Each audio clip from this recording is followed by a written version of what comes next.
Hello. Welcome back, everyone. It is our final session of an absolute jam-packed day. But last but not least, we have an amazing panel who I've been catching up with backstage. And we're going to just spend the next kind of 30 minutes just having a really lovely conversation. We're going to find out about how these three individuals on screen got to where they are now, a little bit about their backgrounds and their journey. And we're going to answer any questions you might have. So really want to keep it an open conversation. Any questions you've got, just pop them in the Q&A and I'll be facilitating and asking any questions. So we've got Priscilla, Becca and Roxanne. And in a moment, I'll let them introduce themselves. And then we'll just kind of answer some questions that you've got, but anything you felt like you couldn't ask earlier, but you really want to know the ins and outs and all the juicy bits, feel free to ask in this session. So I guess without further ado then, I'll do some intros.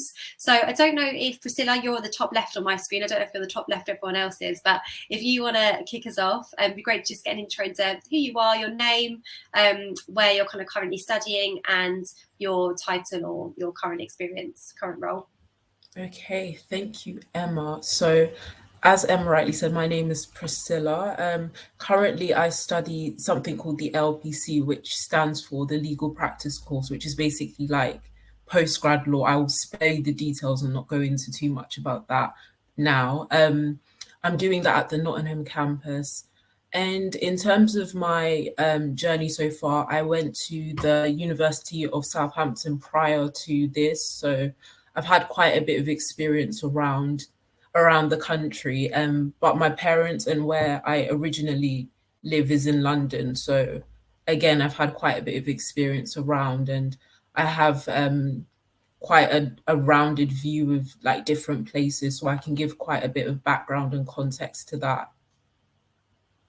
Awesome. Thanks so much, Priscilla. We'll be hearing more from you in a moment, no doubt. Becca, would you like to do the same? Sure, yes. Hello. So my name's Becca. I am a client-facing HR consultant at PwC. So I work in our people and organization practice. And I joined PwC through the grad scheme over a year ago now.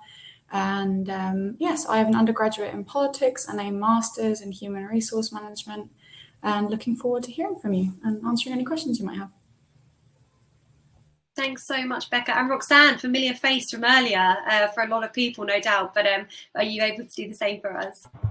Yeah, sure. Hi, everyone. So I am the current intern for media in the digital analytics department, and this is an undergraduate placement, so I'm technically in third year of university, and otherwise I attend Coventry University. Awesome. And you're currently working at Warner Media? Yeah. I'm right thinking that. Okay, brilliant. Your sound is a little bit hazy, Roxanne. I don't know if it's... Sorry. No, it's okay. I'm sure we can. It was perfect earlier, so I'm sure we can get it back there. Yeah. But just to let you know.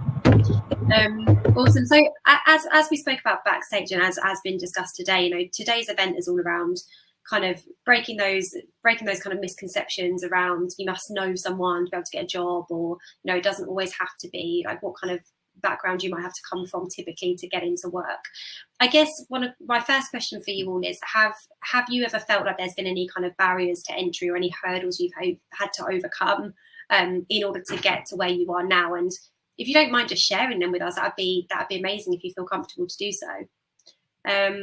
Nodding, I'm assuming that's okay. Let's start with you, Becca, on that one, if that's all right. Yeah, no, so I think it's a really good question. In my industry in particular, it used to be the case that it was always a boys' club and someone had to have a friend or a dad who was a partner at one of the big four firms in order to land the job with us, which is obviously an awful culture in terms of inclusivity. To think that that's not the case anymore, and it's certainly, in my experience, not the case. There were obviously kind of barriers for me, mostly mental ones, when I was applying for jobs, because I was the kind of first kid in my family to go to university, and my parents are both immigrants, so I'm not British. I moved to the country sometime during secondary school, so I was a little bit intimidated because I didn't have parents that could help me through the process, know much about kind of studying or studying in the UK, and they didn't know anything about helping me get a job afterwards, because grad schemes are not necessarily a thing in every country. I did my undergraduate and then went on to further study. Not that further study is essential for the jobs that I'm advocating for at PwC, to clarify. Very few of our grads come in with master's programs. It just so happens that I have a master's degree. And I was very lucky to get some help from a very good careers team at Manchester University, where I was studying. No doubt, I think I would have been in a much worse way had I not reached out to them. So if we're handing out top tips yet, my first top tip is always touch base with the university's career team if you haven't already. They're in my experience, and I've been at 2 different unis and I have friends at lots of others. The careers teams are always great and really helpful. And yeah, they gave me all sorts of insights I wouldn't have had otherwise. So yeah, I like to think there aren't as many barriers as there used to be, and there certainly aren't, but no doubt there are like things that will get in your way, and people have different kinds of privileges and backgrounds that will factor into how easy it is for them to find a job. But nowadays, I like to think that most people should be able to have equal access to a lot of the things they will. That is a brilliant and really comprehensive answer. Thank you so much, Becca. Who wants to go next? We go Roxanne. Is your sound okay? I think we're all right. We can test it. Is that any better? It's still a little bit hazy. Darren said it might be that your sound might be through your laptop. I can hear me. I'll mute. Oh, sorry. Is this any better? Because if it is, I'll just take my headphones out. Okay, good. Yeah. So I think I would say with me, it's a little bit of kind of thinking that whether I am good enough in a sense, which kind of comes from like my grades weren't the best in A level, or like they weren't what I expected, because other people are good, but to yourself you kind of have your own set of standards. So A level grades and my first year grades weren't the best, so I did think that would play a big role in me being able to find a placement, especially because I knew it was something I wanted to do from the beginning. So it was very, very helpful to find a company that didn't really focus on the grades and focused more on what you could bring to the table and what they could give you as well. So if you are stressing about grades, I guess I could say don't worry too much on them. Obviously they are important, but they are not the be all and end all. Like there will be people who are willing to either help you or put you in positions so that you can learn, because not everybody learns the same way.